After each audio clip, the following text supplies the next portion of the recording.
Like you said, live in Madison. I grew up in Laurel, Mississippi. I went to Mississippi College, and then I moved. The door just ended. I went to graduate school at the University of Tennessee, and then came on back to Jackson, where we've been. My husband and I just celebrated 12 years of marriage, and my oldest will be 9 tomorrow, and then I have a 5-year-old. So we're looking around, probably in the same seasons as everybody else. And through the years, I've been counseling in a hospital setting with families who've gone through traumatic injuries with their children or congenital defects, and then moved more into a school setting and counseled middle school kids for about 8 years. And in the last 3 years, I've been with Crossroads, and I see 10 and up kids, work with a lot of families, parents, and women. And as you can imagine, we all go through different seasons of life, no matter what your socioeconomic background is, no matter what healthy children, not healthy children, we all go through seasons where life's hard and we need help, and we have adjustment periods. And so one of the biggest things I think that we all have been smacked in the face with is parenting. And I know women for sure. I don't know men who y'all follow on Facebook, but if you get on there are blogs and articles about 10 steps to be such and such parent, or is your child watching too much TV, or too much electronics. So there's always something to make you second guess what you're doing. If you're doing it right, you're screwing your kids up. And so we're all kind of in that same boat of, what do I do? What am I, is anything working? Am I making a difference with my children? I mean, I can even think about, having a brand new baby and not knowing whether to do baby wipes or the Ferberman. I mean, people confuse you with so much information all the time. And so what I found, probably the best thing for individually in your marriage and as a parent, is understanding boundaries, and that God works in boundaries. God gives limits. We in a relationship, it's okay to have limits, but it's not always comfortable and easy and pleasant to do it if you don't know how to get started. So that's kind of where we're going. And if y'all have any questions, feel free to raise your hand or stop me at some point. My husband tells me I tend to talk fast, so if you can't understand me, let me know. Okay, parenting with love and limits. The first thing is, why do we want to be good parents? We're entrusted with these children, and we want them to grow and be healthy. But when we think about what we're entrusted with and what our mission is as parents, God kind of talks, in Hebrews talks a little bit about, my son, do not make light of the Lord's discipline, and do not lose heart when he rebukes you, because the Lord disciplines the one he loves, and he chastens everyone he accepts as his son. So what we know from that is God disciplines us because he loves us. He gives us boundaries. Even back to the garden, it was, you can have this except for that. There were boundaries from the very beginning. And so we have to know, if a God who loves us sets boundaries with us, of course our children need boundaries. So what we're going to talk about now is and also, if we begin with the ending in mind, hopefully we want our kids to end up being good adults. Not just, the all-star on the baseball team, honor roll student, a kind friend. Yes, we want those things, but in the end, this is kingdom work. Everything we're doing from beginning to end is glorifying God with our lives, with what we've been, being good stewards of what we've been given. And one of the things we have to be good stewards of are our children, and how we take them from the little, where they're so dependent on us phase, to when they can be independent and make their own decisions, is to equip them the best we can, so that when they go, and when we can let the birdies leave the nest, that they can do what God's called them to do in their kingdom work. And so, yeah, it's going to be bumpy along the way, but we begin with that end in mind. All right, so if you've ever taken a psychology class or a sociology class, you've probably heard something about the 4 parenting types. And this model comes from a Reuben Hill, Minnesota study. Focus on the Family uses this a lot. If you've read any of James Dobson's books, this is kind of talked about a lot. the neglectful, the permissive, the authoritarian, and authoritative. So when the first one we talk about is the neglectful. Now, when you probably think about neglect more in like abusive, basic needs not being met. But what we're talking about is more emotional needs not being met. Emotionally distant from children, offer little or no supervision, show little warmth, love, affection towards children, have few or no expectations or demands for behavior. They don't attend school events or parent-teacher conferences. They may intentionally avoid their children, or they're often too overwhelmed by their own problems to deal with their children. So this is the parent who may provide shelter, clothing, meals, maybe even send their kid to a really good school, but emotionally just not checked in with their kid. Some of these parents may be modeling how they were parented. They may have hurts and wounds from their own childhood that have carried over, and they don't know how to connect with the child. Or it may be situational. If a parent's going through a lot of stress financially, if their marriage is going through a lot of stress, it can cause you to detach and not engage with your kids and be emotionally available to do the hard work. Those children, a lot of this is speaking in generalizations, but most children who are raised by neglectful parents are the ones who feel in love. They feel unvalued. They don't really know what their place is in the world. They have a low sense of identity. It's what we normally see with kids who have parents who are emotionally detached. And the next type is probably the type that if you had friends with this kind of parent, you like to hang out at their house. The permissive parent. They don't set limits or rules for their child. They often compromise their rules to accommodate their child's mood.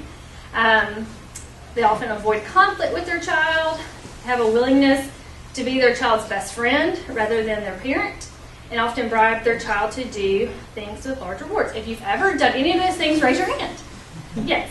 We can find ourselves in some of this. We've come in from a long day. My youngest was the kind of like if you gave her the pink plate, she wanted the blue plate, kind of thing. And so we all do things to accommodate our kids' moods. Some of this we can laugh about, but in a grander scheme, you probably have met those parents, seen those parents, you may have been that parent, and there's just no boundaries. And not no boundaries because you don't care. It's because no boundaries because you think you're loving them well and you're making them happy. And these children seem to have sometimes low self-esteem. It's kind of what they found in research. The next type is the authoritarian. This is when you think about a little bit more, the overly strict parent, very, very rigid, demanding but not responsive. Meaning, you will do this, you will pick this up. If the child's crying, I don't care, keep doing it. They allow for little open dialogue between parent and child. The whole, because I said so, who said that? But just, there's all direction and no engagement with the kid. They expect children to follow a strict set of rules and expectations, and they usually rely on punishment to demand obedience or teach a lesson. And then we'll get a little bit later about what punishment looks like and maybe what discipline looks like. Okay, and these kids are the kind who can tend to be rebellious. From the minute they graduate from high school, like how far away can I get from this parent, is the typical response of those children. The next type, authoritative.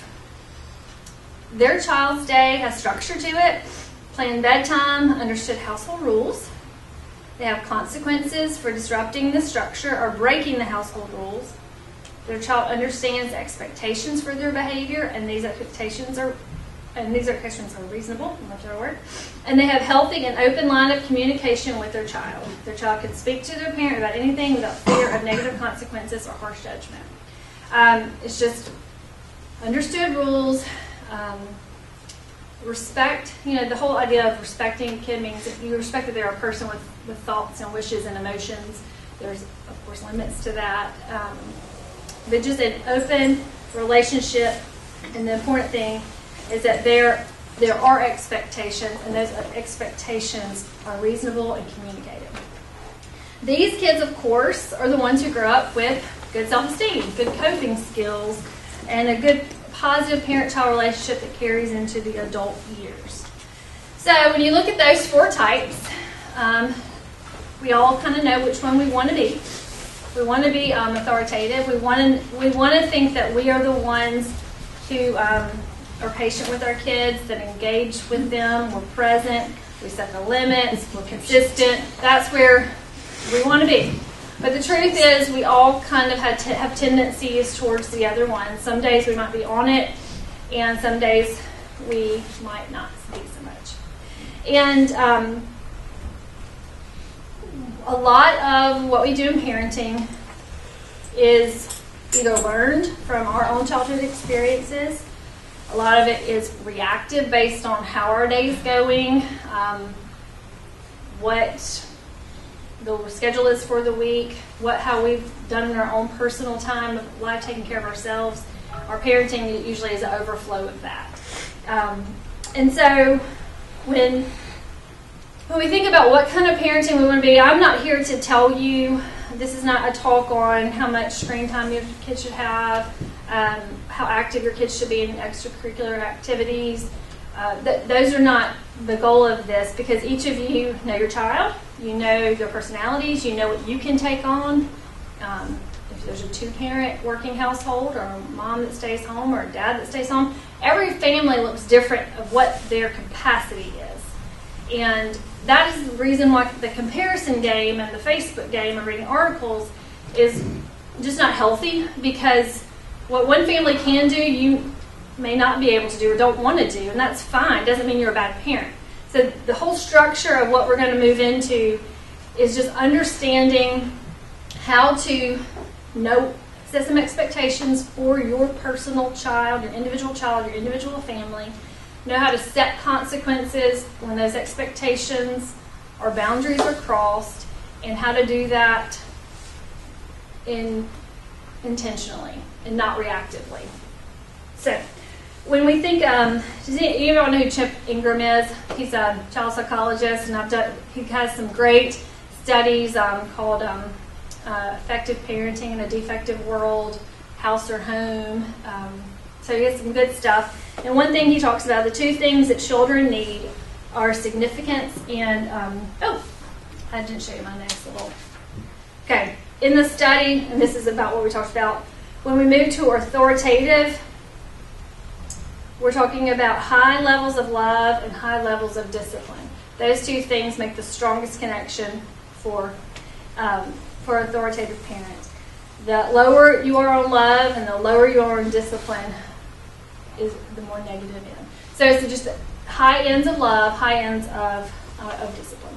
Those 2 things together. Okay. Children need significance. When we love them, we affirm them, treat them as special, and value them regardless of their behavior.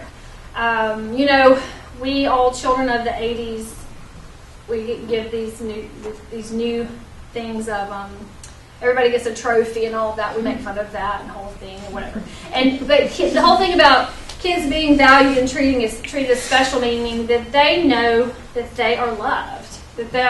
I this week was counseling a 55-year-old man, and I said to him, there was nothing you could have done in your childhood to make you more deserving of love. And this man in his 50s, he's a parent of an adult child, said, nobody's ever told me that. And so the fact that someone could go through life and not understand that their behavior did not control how worthy of love they were is a misconnection. Your child is worthy of love. They're worthy of your apology if you lose your temper. They are a valuable person that lives in your household to have a relationship with.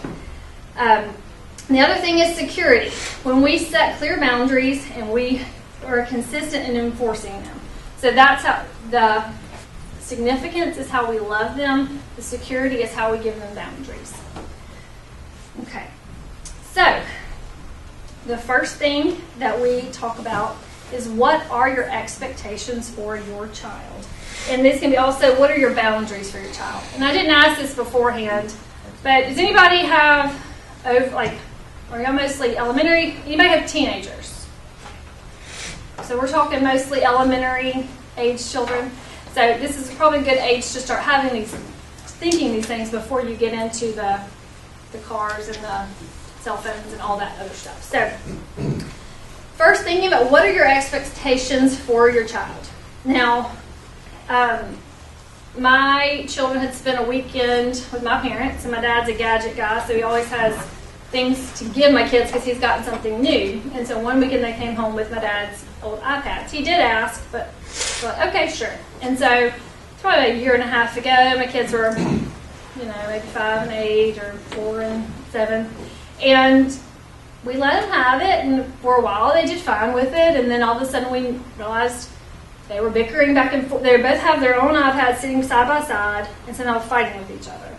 And so we quickly had to understand and realize our children don't need free access to iPads. And so that is a boundary and expectation we had to, on the back end, go set limits for, because we did not do that ahead of time. And so, yeah, it's great if before you give your kids something or before you introduce something new that you already know what your expectations are, but sometimes you're learning on the fly. And it's okay to go back and reevaluate and then move forward. And, for my kids who don't do well with iPad usage, TV, we don't really have to limit, That's our household. And that's why I'm saying the articles and the things are not healthy, because you'll be feeling guilty about something that's managed well in your house. So if this is not an issue for you, then move on to the next thing. Your individual kids are unique, your household's unique, and so never feel like you have to lock down on something that never was a problem in the first place. So, what are expectations for your child? Manners. Are you a yes ma'am, yes sir household? Please and thank you. Is that an expectation in your house? Your church attendance, spiritual development, bedtime, chores.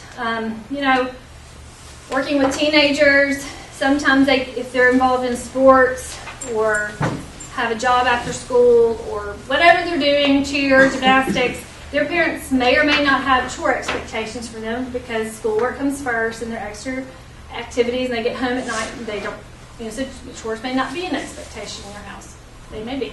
So again, your individual needs. Electronics, behavior at school, your grades, friends. These are things that you and your spouse need to sit down and decide, what do we want from our kid?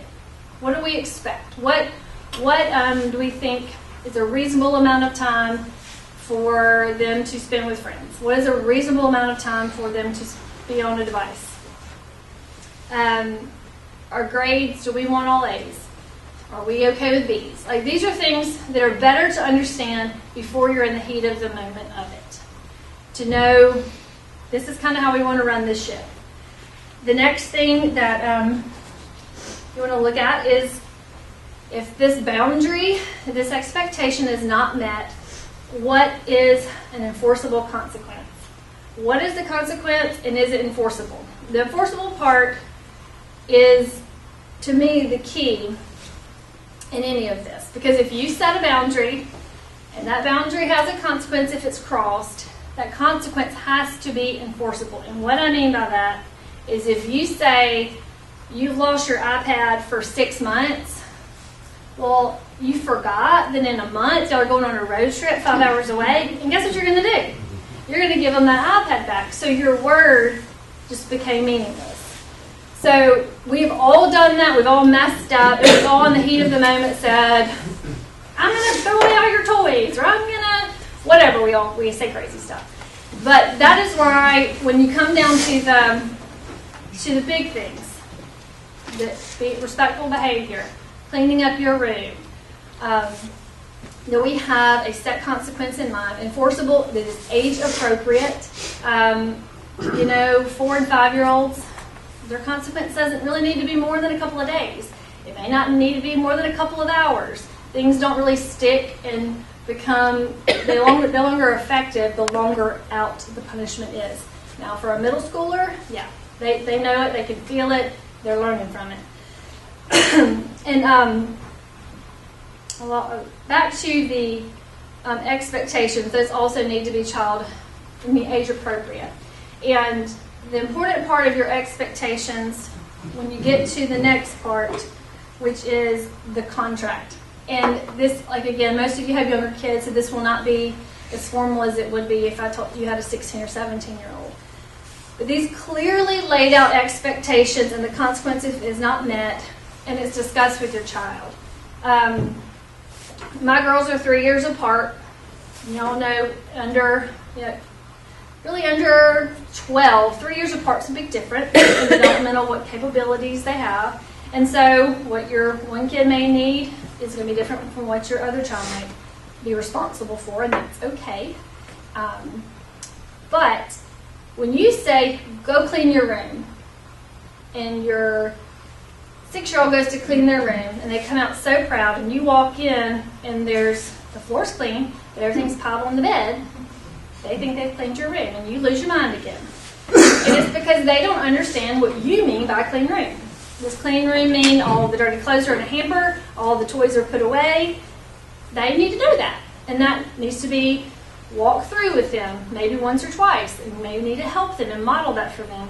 But whatever it is that you've asked a kid to do, they need to understand what that means. We use a lot of, we're bad about it in church, we use a lot of churchy language, and as adults we use a lot of adult language. Kids don't get it. You have to talk on their level, you have to model, give them grace as you're teaching them these things so they can get it. Even, we have to watch ourselves. We send our kids to put away clothes. Well, if their closet's such a mess or their drawers are such a mess they can't even get them in to close it, that's on us. We need to help our kids keep a tidy room. The things that we ask and expect of our kids, we have to make sure that this is a reasonable expectation for their developmental age. Okay, so if you're entering a contract with your child, now this would be for elementary kid at age, may not be even anything on paper. But it probably should be something visible for them to see on the refrigerator, a sticker chart, or whatever it is, just like these are our family rules. Your bed's made in the morning. Your breakfast plates are in the sink. Your backpack stays in the cubby where it goes when you come in from school. Just that they understand where things go, what's expected of them. So when you come in, if you pick your kids up from school and you walk in and everything just gets thrown down as they walk in, shoes and everything's taken off as they walk in the door, and you start fussing, is that fair? Did they know? Did they have a place to put it? It just sets the tone for even when you walk in the door from school. In the morning, do you have a certain time you need to be out of the door? All these things need to be clearly communicated so that we are not reactive. And that is the worst, probably. Every time you felt guilty as a parent, it's probably because you have been reactive. Your kid, you didn't get a lot of sleep last night, they're grouchy when they get up, and they do something that a kid does, and we just react. And sometimes that is just in the heat of the moment, when you just, whatever we need to do, we do it. But these little things like backpacks, homework, dinner plates, putting clothes away, bedtime, bath time, those things need to be, our kids need to know what we expect of them. And then we need to know if they don't do it, what we're going to do about it. And they need to know what the consequence is going to be. So that there is no, if you, I'm trying to think of if you don't put your dirty clothes in the hamper after your bath 3 nights in a row, if I have to remind you 3 nights in a row, tomorrow you will lose 30 minutes of TV time. And they need to know that. And that needs to be on the piece of paper where they can see it, so that you do not have to pull one out of your hat when you get mad enough of some ridiculous consequence that you're not going to enforce. Does that make sense? Okay. So, when we think about, again, the reasons for doing all of these things, we want to have a household that is hopefully pleasant. We want to feel as parents that we are in control of our emotions, that we have boundaries set for our kids so that they know what to expect. Coming home and getting fussed at is not anxiety. It doesn't cause them tension that they don't know how to express. It doesn't cause anger and outburst. You know, the whole, there's a podcast, I don't know if y'all are podcasters, but it's called Are My Kids on Track? And it's a wonderful, wonderful podcast. It talks about the spiritual and developmental milestones that each kid should reach. And in that, she talks about when we get in this, like when we don't have a set plan, your kid smarts off, you know, you get 10 minutes off the iPad. Oh, you get another 10 minutes. And we just keep going and going and going as it amps up. And as they get worked up and as we get worked up, it can just keep escalating. And I think that we can all say that at some point we have been guilty of that. Life is hard and we get tired and we kind of lose our cool. And so is there any questions about that? I know, depending on developmental age, if you need suggestions on how that would look for your kid based on how old they are. Anybody have? You know, with my teenagers, there are even some hilarious contracts on cell phone usage. If they're playing online, you know, like down to just how the phone will be used, if the phone ever took inappropriate pictures or sends just things that your mind doesn't even think when you get that device about how to do it. I think kids just need to know what the boundaries are so that they can never say, I didn't know, I didn't understand. And if you model this in the elementary age, the middle school age it'll change, but you'll already understand how it works in your house, and then into high school. And these are things that always need to be reevaluated. Like I said, if you think of things and you understand my kid didn't get it, they're too little for that, and then go back and come back to the drawing board and have a different plan. But the main thing is the consistency, and like I said, the enforceable consequences, so that you'll stick to it, and that's reasonable and not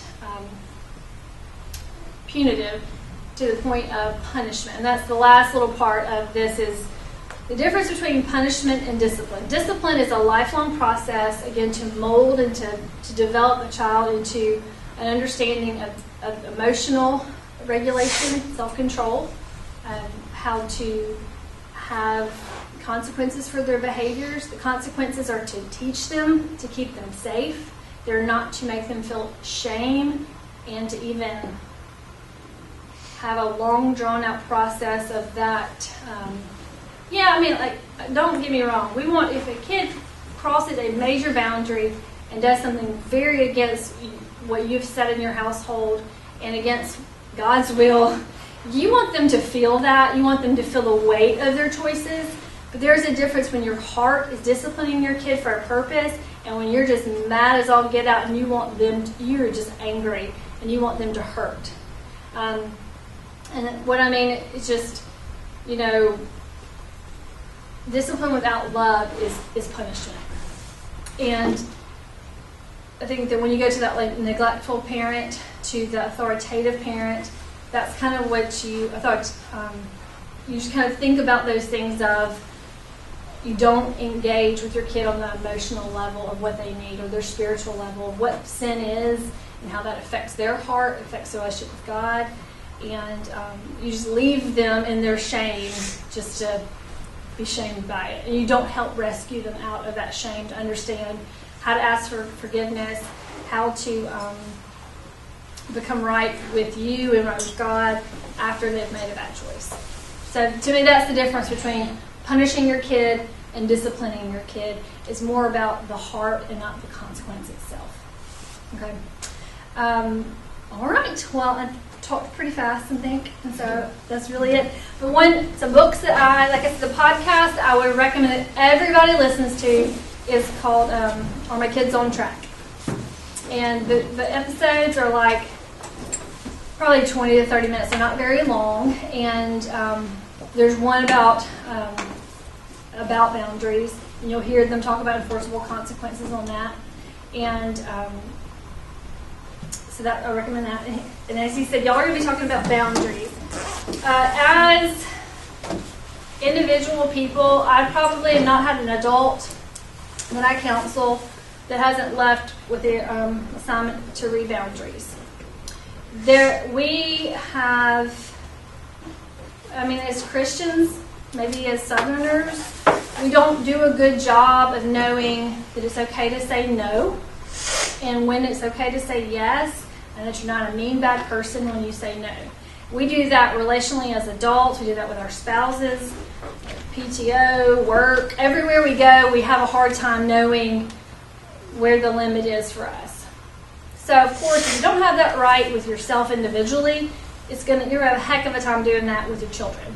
Of sitting there knowing that you've disappointed them, that they're unhappy with you, and you really just want to make them happy, and you want to go fix it, and let's just forget anybody had a bad day. Everybody's been there, but the learning is in the boundary and in the consequence. So, boundaries, and then there's boundaries with kids, and I think y'all are going to be doing boundaries with marriage, which all those things are great. The biggest takeaway from boundaries for me is to learn what you're responsible to people, but you're not responsible for them. And I think that is one of the most freeing things. Like, I'm not responsible for the fact that you're angry with me. You know? I'm not responsible for the fact that you didn't like my decision. I'm responsible to you and to reconcile with you. I'm responsible to, live at peace with you, but not for what you choose to do with that. Not how you choose to behave is not my responsibility. I think that is a good thing to learn with our family members. When we tell them no, we're not coming for Christmas, and they're very upset with us, and all the things that we do with this is good.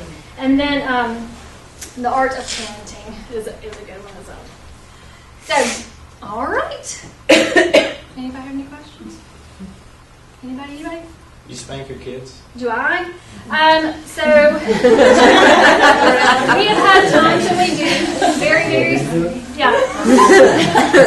It's very seldom, but what I would say is that would be a consequence that they understand the limit of. If this is done again, you will have a spanking. And I would say maybe there's certain boundaries or expectations that you've decided that is a spankable thing that you want to do. I would say, Chip Ingram always says, never spank with your hand. And to always make sure that you've stepped away, that you're calm, you don't do it in anger, and that it is just a very controlled thing. So that's how we try to do it at our house. I'm going to say, again, I'm an imperfect person. And there's been times. But one of the things that I had a friend in college who would say that his dad would you're going to get a spanking at 5 o'clock, and it'd be 11 o'clock in the morning. And he'd make him dread it all day long. And so I don't know that's what God intended. But, that put the fear in him, and he dreaded it, and he thought about what he'd done all day long. So, I think that there are things that warrant it. I think there's also kids' temperament that warrants it. My brother was a hardhead. I was sensitive. My dad could raise his voice at me, and I felt it. So I don't think every kid. Some kids also that wasn't hard enough. It's strong will versus compliance. Yeah. So not every child is an effective form of punishment or effective consequence, and that's what too is this needs to be things that are effective for them and not just punitive. So it's a good question. How do you handle when you have certain boundaries for your child, but at school they're surrounded by other kids who have no boundaries? Right. So how do you I struggle with talking to my little girl's 6 and talking to her about how we handle things at our house. I don't want her to think her friends are wrong. Mm-hmm. That's just how their family might choose to. I guess, really showing her what our boundaries are without picking on somebody else, because I might think they're wrong, but they don't. Yeah, I think it's all in the way you set the tone of that conversation. And in our house, God entrusted you to me. These are the expectations we have in our household, and what their mom and daddy choose to do is up to their mom and daddy. But this is how we run things here, and I think it's all in the way you frame it. It's not not the good or bad game, but this is what we feel like is going to feel nice. And, you know, we had gotten my little girls, well, the one, she's going to be 9 tomorrow. She even said, you know, Mama, my friends at school say bad words. They say, oh my God, what do I say when I'm around? You know, that even those things of like, why do we have these standards in our house? How do you treat people who don't have the same standards? And those are all questions that come. And I think that even at 6 and having that conversation of why we are set apart and different doesn't mean that we don't love and have compassion and friends with these people. Our household is set apart and different for these reasons. I think those are foundational conversations to have at any point. The kids question, why is our household run differently than someone else's household? What do you think about cell phones? When to get them, how to use them, Snapchat. You know, there's a whole big campaign of waiting to 8th grade. I think that is We're a going to make a problem. pact. Huh? We're making a pact. Yeah, I think that is a beautiful thing. I think that there is there's some logistical things. Like I think that sometimes in middle school, you know, if your kids are left at a sports practice, they need to, you know, sometimes kids need a way to access their parents in this day and age. There aren't always, because everyone has a cell phone. But I do think that we make excuses for why we give them to them early. And so, I mean, flip phone or a phone with no data is not a bad thing. I mean, you need to be able to make a phone call, and that's all your phone should do. I think that the longest you could wait possible. I think social media. I've yet to see it have any benefit to any child or teenager I've ever worked with. So, but the thing is that you want to be able to like have this conversation and set limits with your kids as you give them those things. And that's another thing about even having a contract with your cell phone. If you make a comment about someone else that's unkind, you lose your cell phone. If you send messages or, you know, if you're involved in XYZ, you lose your cell phone. Those things are very, I mean, like to the detail of this is what we expect with the use of your cell phone. You know, I think we can't be ignorant to think our kids don't need to know how to use it, because working in a middle school, they may have their phones taken away, but they know how to log on Facebook, on the school kids. I mean, they're going to find it, they're going to use their phones, they're going to engage in it. So it needs to be conversations that you have with your kids from the moment, I mean, We have a fifth graders on Instagram. We have a 5th grader, and her friends have cell phones. She's Yeah. in public school. In 4th grade, they had cell phones.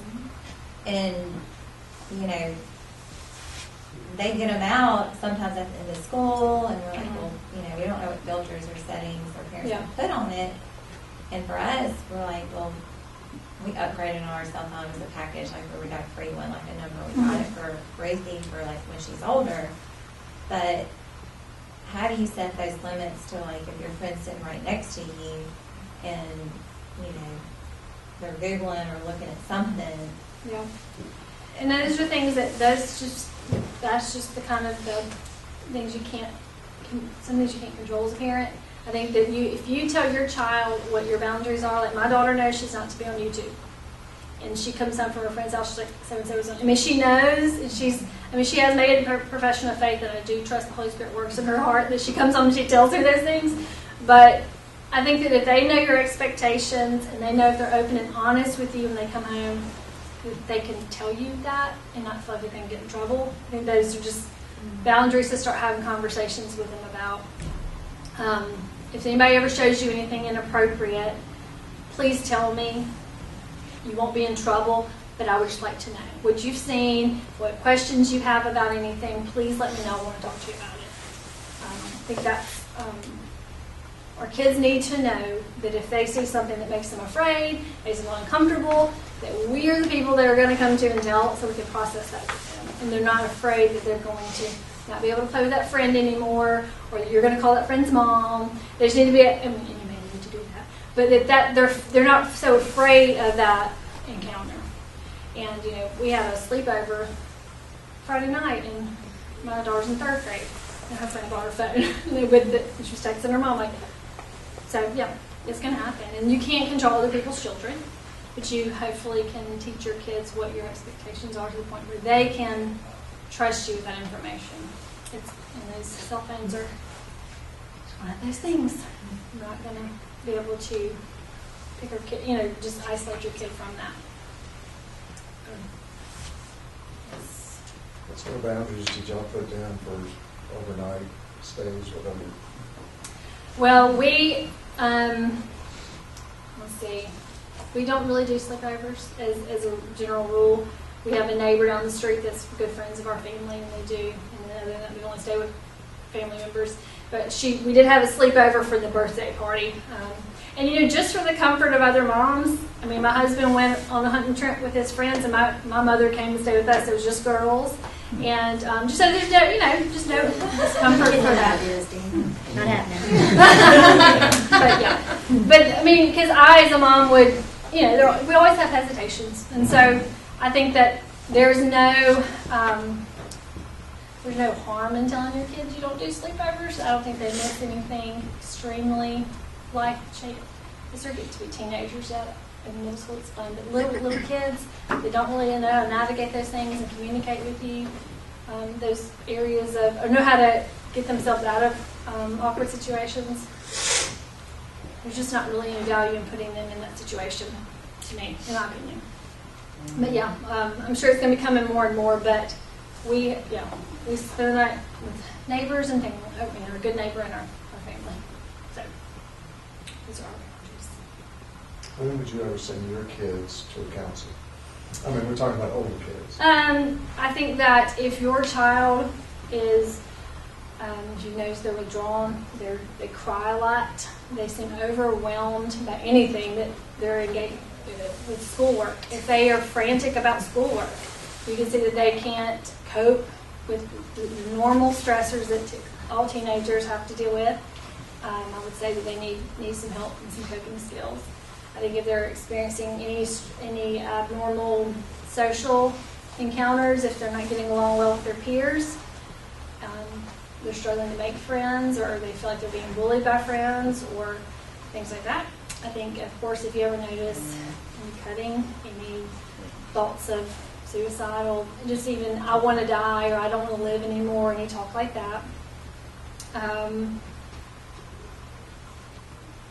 Anger outbursts at school, and disruptive behavior in the school setting or at home, just outward defiance, that they can't seem to comply with the standards that you've clearly set out, and they continue to, walk over your boundaries. I think one thing that we do a good job, kids have good vocabulary, we teach them to read, we teach them to write, but emotional vocabulary, emotional intelligence is also a skill that our kids need to know. We lump happy and sad and angry, and they don't really know how to really define anything else, like lonely, disappointed, embarrassed, scared, those nervous. We're middle schoolers that didn't know what the word anxious meant. Those are just things that our kids don't know how to tell you. So when they come in and they're just mad, they may not be mad. They may have been so worked up and anxious all day long, and that's the only way they know how to express it. And so giving our kids the words to use to just kind of communicate with you how they feel is very important. I've even had families write down lots of feeling words on a piece of paper, throw it in a bowl, sit it on the table, and just pull one out a night and read it and define that. Tell them the time you felt that way. Ask them if they've ever felt that way. Or that's the good things to have, in the car. We're always in the car with kids. Is there a time when you've ever felt XYZ? Just a time to give them those little nuggets of information of how to talk to you about how they feel. And kids, my daughter's usually bathed in the bathtub when they want to talk. So whenever you have a captive audience to talk to them about stuff like that. What age can you kind of expect your children to, when you set boundaries and you kind of have set expectations for them? When is it too early to expect them to? I understand all children are different, but that's kind of what I'm feeling with What'd you say? I don't don't work with the little bitty ones, so my friend Jennifer in the office would be able to tell you. But I think that like from age probably 3, if they're going to preschool and they know how to sit down in a chair and hold a pencil and color, they know boundaries. And my kids were pushing boundaries probably about 2. They understand. 2 to 3 is when they start understanding, how to manipulate. I think they know it earlier. But I would say the age appropriate boundaries between 2 and 3. Timeout is a minute for every year old they are. If you throw this at me one more time, you're going to timeout. 2 minutes and have a designated timeout spot is always so they know where they go. What if timeout doesn't work? What if timeout doesn't work? And I would say that was fake. I would say if timeout does not work, I would try even time away from you. Maybe you go into a closed room, and if they follow you, What if they have anxiety about closed rooms? Well, we might just need to talk a little more about that. And there's there'd have to be some other more detailed things to work through. But I think that most of the time, kids come back and they want the kind of reaction from you. And so when you take yourself away from that and engaging with them and give them time away, hopefully they'll calm down and can do that. Now, I would say that sometimes, especially with little kids and kids who have a big emotional outburst, it does us some favors to know our kids enough to know, kind of anticipate. Like if you see the expressions changing on their face, you see that they're a little tireder from the day, you kind of see some of the warning signs, you as a parent need to say, okay, so we're on a scale of 1 to 10, where are we right now? And you may say, you need to go take a few minutes to calm down. Or engage your kid in some way to just address how they're feeling. It's doing a check-in. Because sometimes if we let it go, they're at a 10 by the time we're ready to intervene. And if they're at a 10, the timeout's not going to work. The spanking's not going to work. They're just kind of full-on meltdown. And so I think catching them more at a 5 or a 6, you have more of a chance to help them calm down or have some time away to calm down. How old's your child? 5. And I think that I think redirecting of, I'll let you stay in here as long as you don't scream. I'll let you stay in here with me as long as you don't throw anything. And if you do that, then you are going to your room. And I think those clear things because as long as you're very clear about what it is that the boundary is, and then you have to be able to do it. And if they don't like going to their room by themselves, then hopefully after time it will modify the behavior. But, and it's not a one-size-fits-all. Yeah, for sure. Do you have any tips on handling sibling rivalry with discipline? What do you mean? Just 2 children. Ours are 4 years apart. Our daughter's 11, and our son is 7.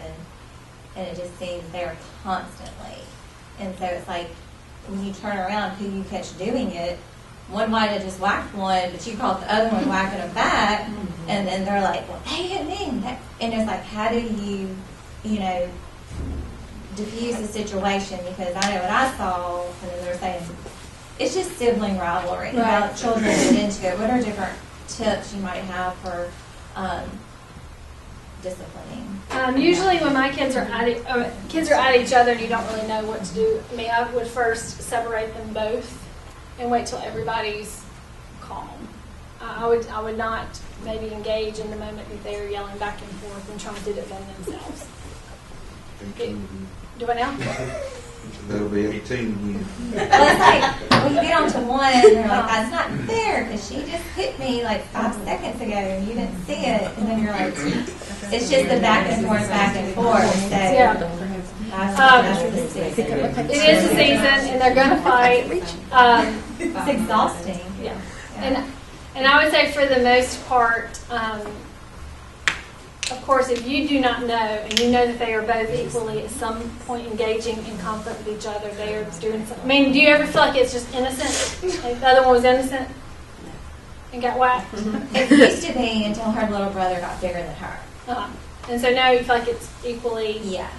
And so I would say, maybe y'all need some time away apart from each other, and then in 5 minutes we're going to come back and talk. I mean, I would Then always. they come back and do it again. Huh? Yeah, and it may be. And I think that is the nature of living in the household with another human, for sure. Start fighting over shotgun. Yeah. You have a shotgun rotation. You get shotgun on Monday, Wednesday, Fridays. Do you ever, and this is another Chip Ingram thing, is that when the kids do something, our first human thing is to say, why did you do that? And guess why they did it? Because they're sinners. Like they did it because they're being selfish. They did it because they're being a jerk. And so the main thing is not why did you do it, but what did you do wrong? And help them go through that. What was it wrong? Was it wrong to hit your sister? Yes. Well, why do you think you hit your sister? Maybe because she hit me. Well, what would you wish she had done instead? And so maybe instead of getting into you're getting a consequence for hitting your sister, having a conversation why it happened in the first place. And maybe engaging it from that end and giving them a chance to talk about it. And give them tools of the next time your sister hits you, if you had come and told me about it, then I would have handled it. We have that conversation a lot, Mm-hmm. and she still chooses just to whack her back and take the consequences. Okay. So I have them write lines. Yeah. You will not hit your brother, you will not hit your sister 2 times your age. Yeah. And there's 7-Eleven, so it works, but it's just exhausting. I was kind of wanting some more tips on Sorry, I mean, that's the constant thing. It may be the consequence. You need to evaluate your consequence for it. If writing lines is not significant enough. Lacey makes hers hold hands. Yeah. Get in an extra large shirt. Yeah, they do. They hold No hands. one-handed. Oh, until they stop. I mean, any Like other they won't speak questions? to each other. and then they'll start Okay, asking all other right. questions. I'll never trust you. All right. Was there any common themes, problems you see counseling? You're like, I wish everybody knew this and what I'm seeing in counseling. Let me think. You think with kids or just in general? Or kids, coaches. Okay. In marriage, I think that the most common problem is just unmet expectations, and I think a lot of people don't clearly express, know how to communicate what those expectations are. Sometimes we kind of set each other up. So I'm going to set you up and see if you disappoint me, and most of the time we will. And so I think that the main thing with couples is communication, for sure, 100%. With kids, most of the girls I work with, there's just a deep sense of loneliness, of not fitting in, of not feeling significant in some way. And I would say that I would start early as you can. Like I said, teaching kids emotional intelligence, what self-confidence is, what their identity is. And there's that book Meg Meeker wrote, Strong Fathers, Strong Daughters. I think for girls, there's nothing, and that's a very, very valuable relationship to have with their father. And also, if that's not going to work and that doesn't exist for you as a mother, to just make sure your daughter has what she needs to be confident, to be loved and safe in her household, and to know that you are a resource for her no matter what. Like the security and significance for sure. I don't know if there's anything else. I would say to know how to have boundaries with yourself for sure in your relationships. It's amazing how many people run themselves ragged with nothing left to give, trying to make somebody else happy, and they're always disappointed with that they get nothing in return. And I think that if we have better boundaries with the relationships and our expectations for relationships, we will do a better job navigating that. So But yeah, social media is terrible. Cell phones, those things like that. I think kids are, pushing things further and faster. I do not think, I'm not one who buys it that we're living in the worst time. This is such a awful time. We have no moral values because, just read the Old Testament. I don't believe that. I do believe that our kids have more access to things away from us than maybe we did. Usually if we were out with, we weren't sitting, we didn't have this wherever we go to Google and find out information. So there's a lot of hidden things kids can keep from their parents now that maybe we could not. But I don't really think that there's much new as far as y'all know what it's like to be a teenager. I think they still struggle with the same things. They're just newer and bigger and faster, maybe more expensive. But they're still the same common things. So, well, thank y'all. I put some cards down. We have locations in Clinton, right by Mississippi College, right by the campus. In that office, we have Ryan Dunlap's a male therapist, Whitney Caves, and they do play therapy. We have everything from play therapy to pretty much everybody is covered as far as in the Clinton office. And we have the office in Rankin and then in Ridgeland, one in Hattiesburg and Laurel. So we are a little bit of everywhere. And y'all take a card if y'all have any more questions after this.